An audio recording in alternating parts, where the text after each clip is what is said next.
desde la perspectiva, digamos, musulmana o árabe, ¿cómo lo ven ellos? Ellos también sienten que tienen un derecho sobre esta tierra, ¿no? Sí, en el Islam hay un concepto territorial que ellos dividen el mundo en dos partes, en dos conceptos. En el árabe se dice Dar al Islam y Dar al Harb, que son las tierras del Islam y las tierras de la guerra. Las tierras del Islam es todo territorio en el que el Islam ha conquistado. Por ejemplo, donde haya habido presencia o dominio islámico en la historia, eso ya toma parte del Dar el Islam. Y Dar el Harb son las tierras de la guerra. Son los territorios que todavía no le pertenecen al Islam, pero hay una aspiración de ellos de que algún día haya un califato mundial, que el Islam sea una, digamos, sea religión homogénea en el mundo, etcétera. Y como la tierra de Israel en un periodo histórico perteneció al Islam, que el Islam llegó en el siglo VII durante la época del califa Omar, ahí fue cuando esta tierra fue conquistada por los árabes de la península arábiga y por eso es que en su teología, en el aspecto religioso, que es tu pregunta, ellos consideran que ellos tienen este mandato de liberar Judea, es lo irónico, ¿sí? De tomar la tierra de Israel porque está bajo la categoría que ellos llaman Dar el Islam. Es básicamente también el aspecto religioso, digamos, toma un factor aquí, que para los que están viendo esta transmisión, las personas hay veces creen que este conflicto es territorial, es político, pero no se dan cuenta que el factor religioso o el factor ideológico es quizás el principal aquí, porque realmente no hay, si fuera de territorio, solo piensen que en el año 2005 Israel le entregó la franja de Gaza a los palestinos, se la entregó, Israel sacó población de Gaza, sacó a los muertos de sus tumbas, de los cementerios judíos, sacó a los muertos para que no los profanen. ¿Cómo es posible que si se les entregó territorio no crearon un país, sino que ahora quieren avanzar más? Es porque esta no es una guerra por territorio, sino por ideología. Ese es un que si uno no entiende el factor religioso, es muy difícil llegar a entender a fondo qué es lo que cómo se puede llegar a solucionar incluso este conflicto. Pero obviamente el Islam es mucho más reciente que el judaísmo. Ellos impusieron como esas creencias posterior al judaísmo, a las Sagradas Escrituras de la Torá y toda esta, digamos, ideología religiosa. ¿Será por esto que es difícil aceptar esa visión nueva del Islam? Em, Como tú bien afirmas, el Islam es una religión que empieza en el siglo VII y se desarrolla. Hay muchas escuelas del Islam, ¿sí? No es una religión homogénea realmente. Que solo ponte a pensar. Tú sabes, has escuchado la mezquita del Domo de las Rocas, que es una mezquita dorada.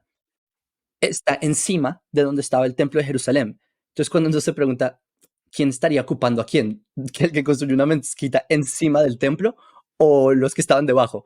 Entonces, eventualmente, o sea, si tú tomas una pala y excavas y vas al fondo, te vas a topar con arqueología judía, no del Islam. Del Islam es de hace apenas unos cuantos siglos. Entonces, sí, el Islam es un desarrollo que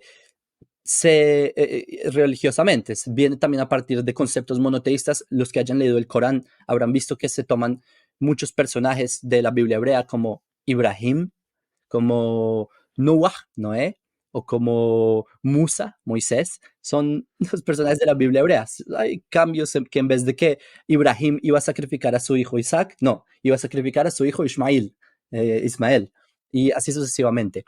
Entonces, sí, definitivamente el factor cronológico aquí es amplio.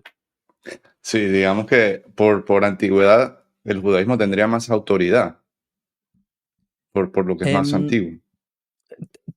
tiene más tiempo, es de hecho el doble de tiempo, para ser exactos, porque si cuentas 1400 años que tiene el Islam y el judaísmo tiene mucho más, tiene 3500, ¿eh? Sí. O por lo menos el Bueno, pueblo de Israel. Claro, desde Adán y desde el pueblo, desde Moisés, en la cuenta que nosotros tenemos, es unos 3600, 500. bueno, aquí tengo el mapa de Israel, en donde estoy mostrando más o menos cómo está ahora configurado geopolíticamente, pero vemos que aquí hay como unas franjas punteadas, que es la franja de Gaza, unas líneas punteadas, que es un territorio que todavía no está geopolíticamente definido y que no es reconocido por todos los países del mundo, digamos.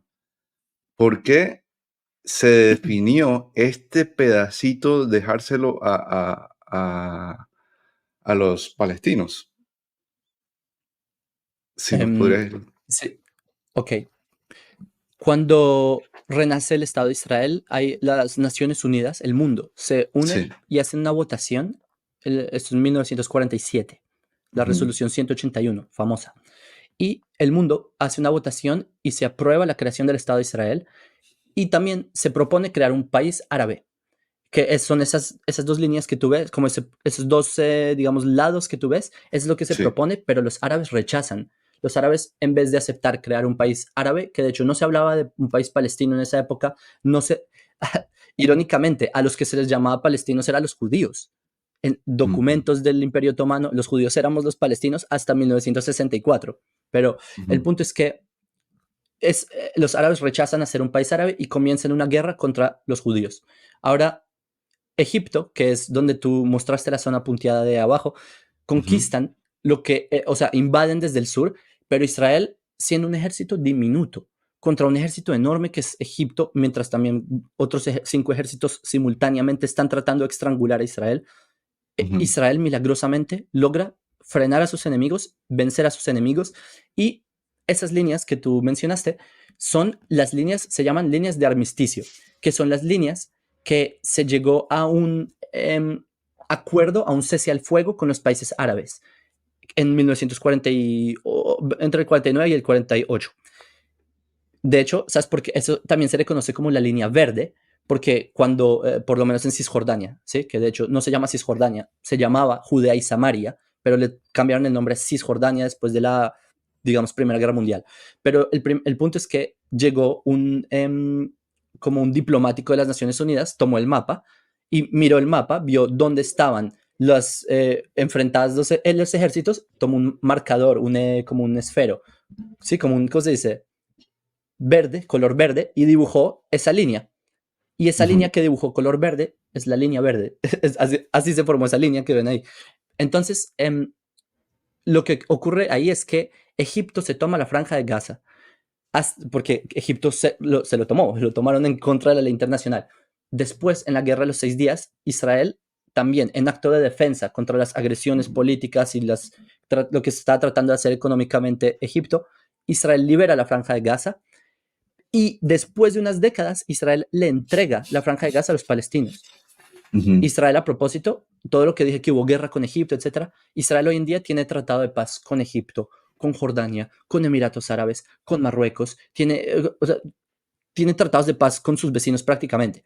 Pero ujú, en la franja de Gaza lo que hay no es un país, sino una organización terrorista que son los que tomaron el control de la franja de Gaza. Cuando Israel entregó en el 2005 la franja de Gaza a que los palestinos, y mira, esto es lo que se hablaba en esa época, que los palestinos iban a crear el Singapur de Medio Oriente, mm, el Dubái de la zona, porque esa zona, antes de que Israel la entregara, era un corazón económico de Israel, era lo que le daba la agricultura, la comida a todo Israel. Es una tierra que es muy fértil, es una tierra que habían invernaderos, o sea, eso alimentaba, incluso exportaban afuera de Israel, pero cuando en el 2005 Hamas toma el poder, Hamas es un grupo terrorista que son los que rigen en la Franja de Gaza, ellos toman el poder de la Franja de Gaza y ahí obviamente se terminó la historia, ni la economía, de hecho quemaron los invernaderos, pueden buscar videos, qué pasó con Gaza cuando fue entregada, los de Hamas fueron a quemar los invernaderos en vez de, si me entiendes la locura, el punto es que esa es la situación. A tu pregunta de cómo llegamos a esas líneas, etcétera, este fue el desarrollo histórico. Básicamente, Israel defendiéndose de que no lo extingan, luego Israel para hacer tratados de paz, dando ujú. ingenuamente estos territorios y, por desgracia, un grupo radical se toma esta zona y esto es lo que estamos viendo las consecuencias hoy en día. Si tú haces un zoom Sí, out, en realidad se ve sí, el tamaño de Israel, porque ahí parecería grande, pero si tú haces un zoom out, Israel tú sí. ves que queda muy chiquita al lado de todos los países. De hecho, ahí ya no la ves, al lado de los países árabes que la rodean. Quiero decir, no es una cuestión territorial. Ujú. No es que Israel se quedó con todo el territorio y qué malos que no nos dan un lugarcito. Digo, para bajarlo bien a palabras para la gente que no entiende nada. Sí. Eh, eh, Eso quería nada más, porque como estabas con un zoom in, se veía Israel muy grande y que sepa la gente, no sé qué conocen, pero los que conocen Argentina, o sea, Israel Sí, es más chica que la provincia más chica de Argentina, que Tucumán. sí, sí, de hecho, cuando estuve ahí, recorrí el país en horas, digamos. El país no, digamos, del norte a sur se puede recorrer en horas, sobre todo que está bien comunicado a nivel de carreteras. Em, Correcto. el conflicto ahora mismo es en esta zona. Cisjordania, ¿qué está ocurriendo aquí en estos momentos? ¿Están enviando misiles desde aquí, bombardeando Israel desde Cisjordania o simplemente desde la Franja de Gaza? En Cisjordania hay también células de Hamas, porque es una... Hamas, uno puede decir, es que Hamas es como ISIS, el Estado Islámico, Hezbollah, Boko Haram, Al Qaeda. Son solo nombres por la sección donde están geográficamente, pero es la misma ideología, es el extremismo que conlleva este tipo de religión. Entonces, en Cisjordania tú también vas a encontrar células terroristas de Hamas, de la yihad islámica, pero ahí no vas a encontrar misiles porque ahí en Cisjordania hay ejército israelí que protege de que un escenario así no ocurra. A diferencia de Gaza, que como en Gaza no hay presencia de ejército, no hay ningún... Entonces, no sé si quizás donde estás en los medios de comunicación dicen que hay la ocupación de Gaza. No hay ninguna ocupación. En Gaza no hay ningún soldado, no hay nada, no hay ni un israelí en Gaza desde el 2005. Y quizás es por eso que Gaza se volvió un Hamastán, si lo podemos llamar así. Se volvió un lugar totalmente terrorífico porque en verdad no hay control. A diferencia de Judea y Samaria, donde el ejército puede verificar de que no lleguen misiles, de que no. Entonces, es verdad que en Cisjordania hay violencia, hay grupos que atacan judíos, lanzan piedras, lo que sea, Ujú. pero no es del nivel de Gaza. Gaza estamos hablando de otra dimensión. Entonces, sí, en Cisjordania, que ahí está escrito Cisjordania. Históricamente, el nombre de ese lugar es Judea y Samaria.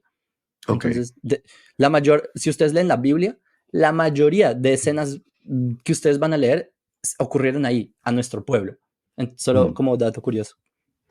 Una pregunta, ¿tú has visitado Cisjordania?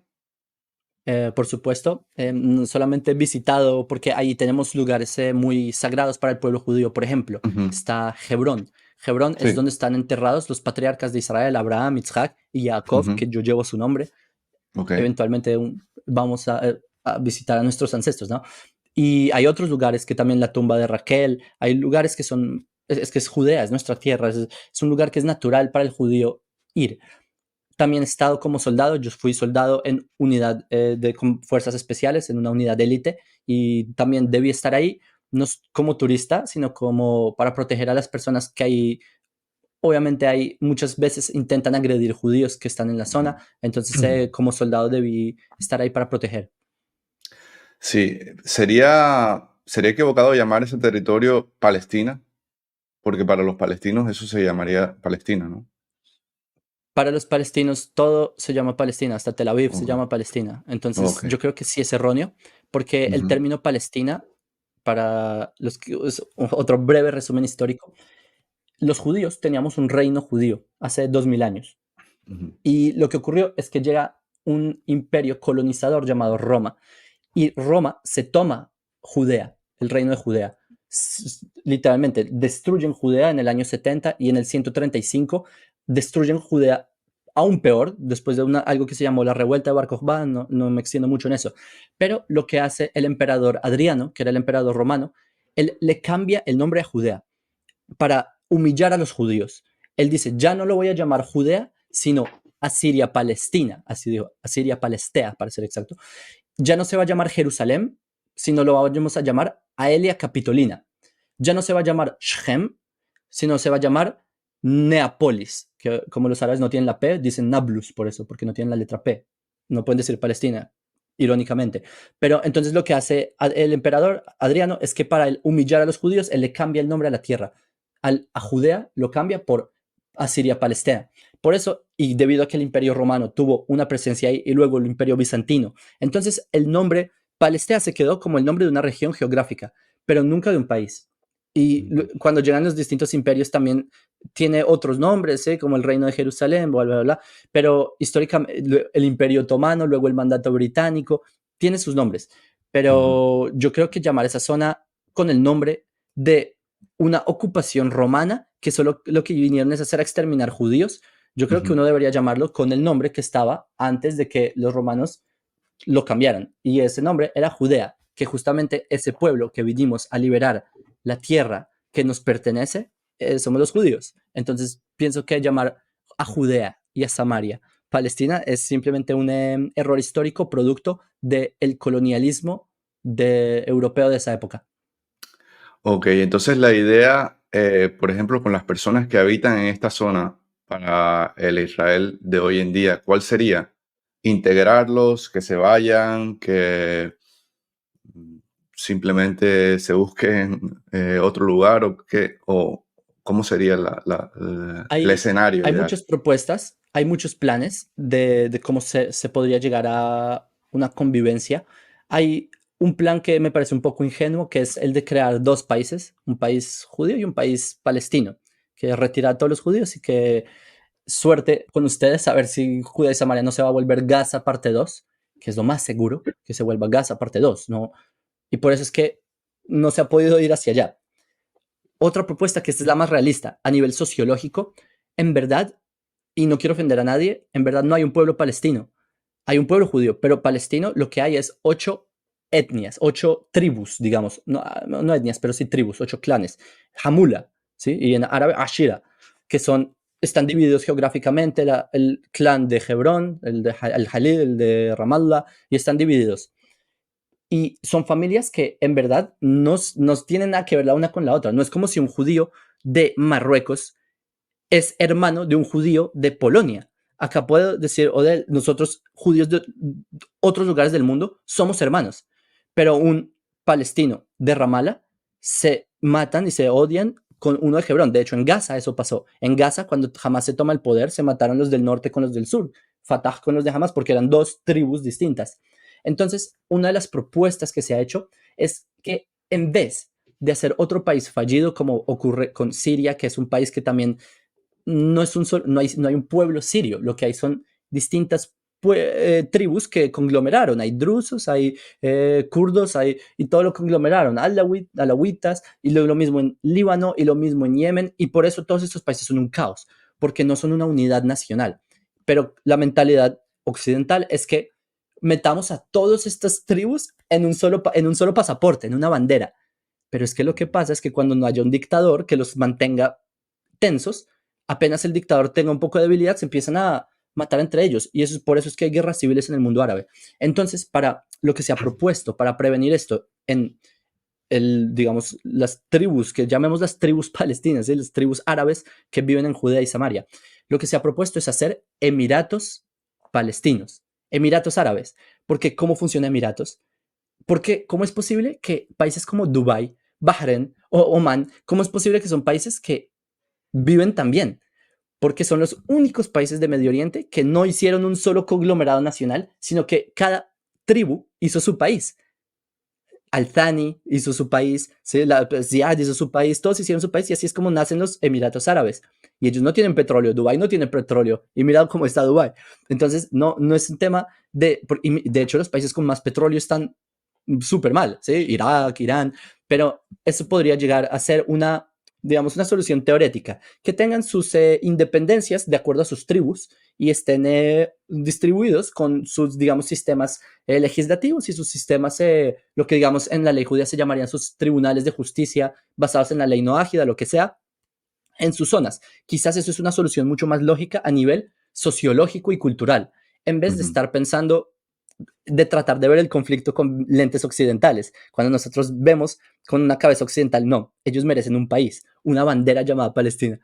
Pero señores, eso no es un poco irrealista. Entonces, solo es para invitar al público, y por eso les dije al principio, el factor religioso, el factor cultural juega muchísimo peso.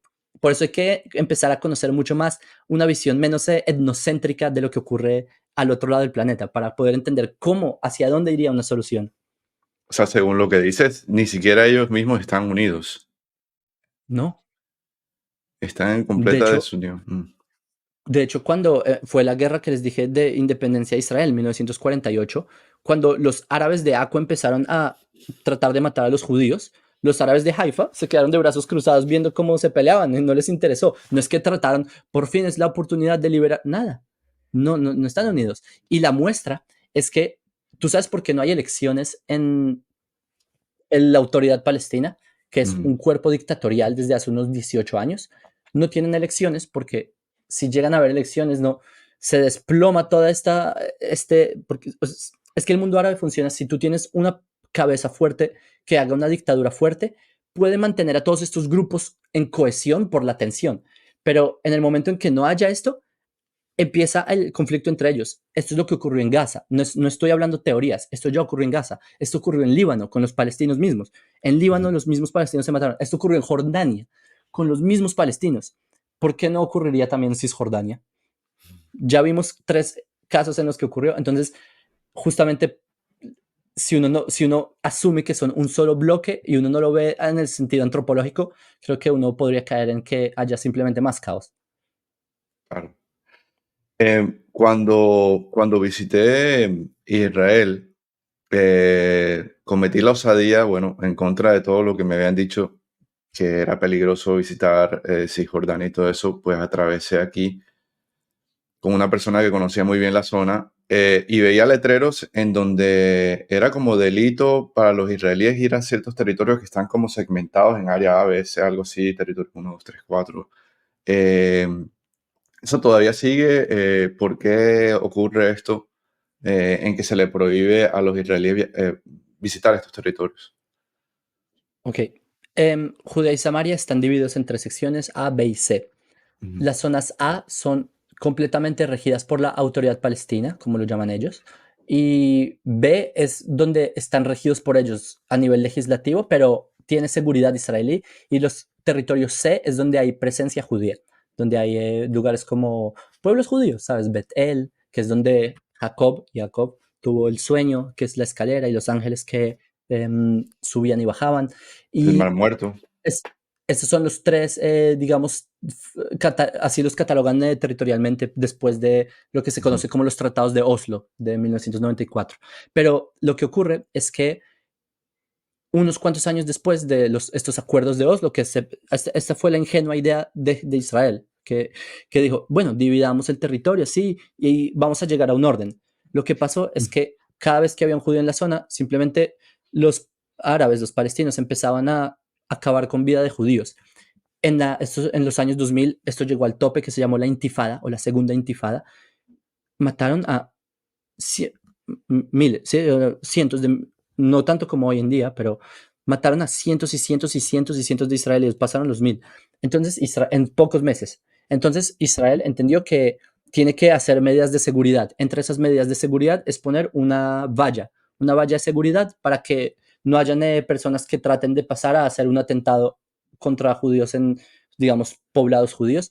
Y otra medida es advertirle al israelí que es un letrero rojo, que es lo que tú dices, que dice, advertencia, los israelíes no pueden entrar aquí, es por su propia seguridad. Eso es lo que dice. Su vida está en riesgo si usted llega a entrar aquí. Eso es lo que pasó en la intifada, que se perdieron 2 jóvenes, 2 soldados que estaban de reservista y hicieron un linchamiento terrible que no quiero ser descriptivo, pero terrible. Sí, No, en fin.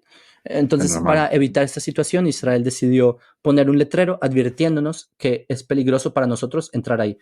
Si Ujú. uno, y ustedes por favor vengan a Israel, vayan a un supermercado, vayan a una universidad, vayan a el parlamento israelí, ustedes van a ver árabes, van a ver personas una mujer que cuida a mis bebés, Uda, es musulmana, árabe, y acá no la vamos a linchar, no le vamos a hacer nada. Un árabe puede estar entre nosotros tranquilo, nada va a pasar, pero un judío no va a pisar es Judea y Samaria porque no sé si salga de ahí.